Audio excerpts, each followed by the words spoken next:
Bonjour ou bonsoir. Aujourd'hui ou ce soir, on se retrouve pour une nouvelle vidéo. Alors dans cette vidéo, je vais présenter et tester deux nouvelles lampes et deux nouveaux starters que j'ai récupérés dans le bac de recyclage. Alors enfin des starters en récupération. Je vous ai montré ça sur la vidéo spéciale 1500 abonnés que j'avais récupéré. Alors ça c'était dans un lieu où j'étais en période professionnelle. J'ai récupéré un pack de deux starters qui traînait dans une boîte depuis des années. Donc voilà. Parce qu'à l'époque, dans l'endroit où j'étais, il y avait des réglettes. Et quand j'y suis allé, c'était tout remplacé par de la LED. Et ils avaient laissé ça. Donc voilà quoi. Donc on va tester tout ça. Et je vous dis que c'est parti. On va commencer cette fois-ci par la seconde flotte compacte que je vous avais montré là. Donc c'est une Carrefour DY65 blablabla. Donc 23 watts. 1450 lumens, E27 2700K, du coup c'est du blanc chaud, fabriqué en réplique de Chine, en tortillon, voilà, en torsadé. C'est parti pour le test. 1, 2, 3. Ah! Alors déjà ça fonctionne comme ça, là. Un allumage instantané, mais ça fonctionne. En plus c'est du Carrefour, souvent c'est un peu de la dos, mais bon, pas de problème au niveau des électrodes. Rien du tout. Magnifique, pas trop cramé, c'était un petit peu utilisé mais sans plus. Oh, pas beaucoup, hein, vraiment, à part cette trace-là, de l'autre côté, c'est nickel. Donc, bon, bah, superbe. Magnifique. Ça fonctionne super bien. Pour la première flotte compacte, c'est nickel. On va passer la première flotte compacte, la première et dernière flotte compacte de cette vidéo. C'est nickel. Ensuite, nous avons une lampe à incandescence de chez Monoprix. Alors, c'est pas souvent que je récupère ce genre de truc-là.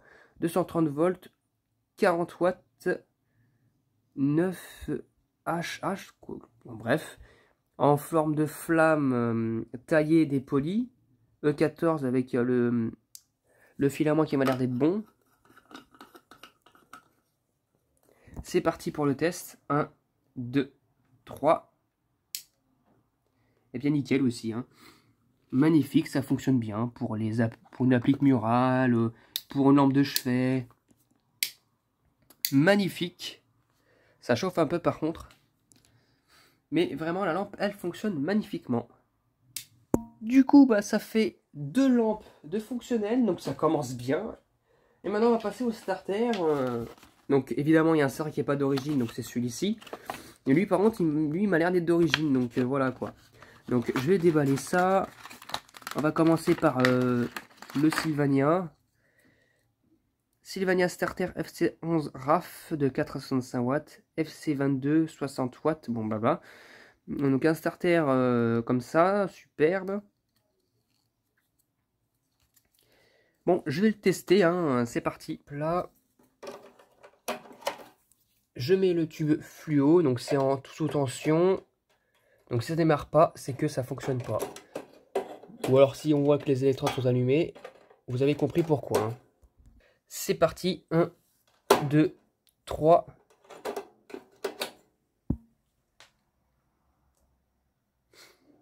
Il m'a pas l'air de bien fonctionner, hein.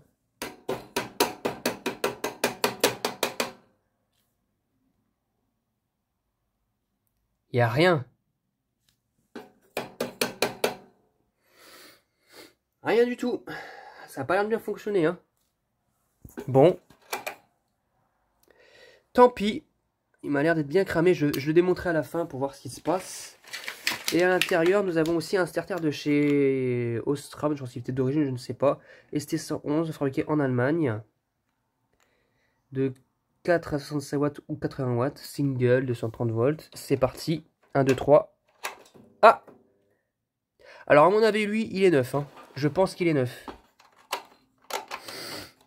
Hop. Oh!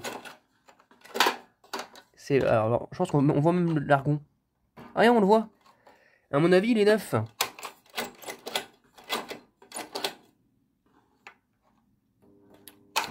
Ouais, à mon avis, il est neuf. En plus, il démarre quasiment instantanément. Donc, ça m'a l'air d'être cool. Et ben, le starter, il fonctionne à part celui-là qui ne fonctionne pas du tout. Et ben, ça, c'est cool. Bah, ça me fait un starter en plus. Hein, donc, que dire de plus, hein. Voyons voir ce qui se passe en starter. Ok, hein, il m'a pas l'air non plus d'être super marqué, mais il ne fonctionne plus. Bon, tant pis, on voit peut-être le bilan là, mais à mon avis, il y a un problème, hein. Il a dû percer ou je sais pas quoi. Il est pas alimenté du tout. Même si je vois que là, c'est quand même bien gonflé, mais c'est pas ça que ça poserait. Si ça posait problème, ça aurait fait juste un court-circuit et voilà quoi. Bon, tant pis, bah il fonctionne plus, du coup, j'essaierai de le remplacer par un autre starter en pièce que j'ai au fond de la boîte, là, celle-ci là. Donc bon, voilà. Donc, mis à part ça, bah, ça me fait un starter de fonctionnel plus deux lampes de fonctionnel. À part celui-ci qui ne fonctionne pas, le Sylvania. Donc voilà, c'est tout pour cette vidéo. J'espère que cette vidéo vous aura plu. Et à très bientôt pour une prochaine vidéo. Au revoir.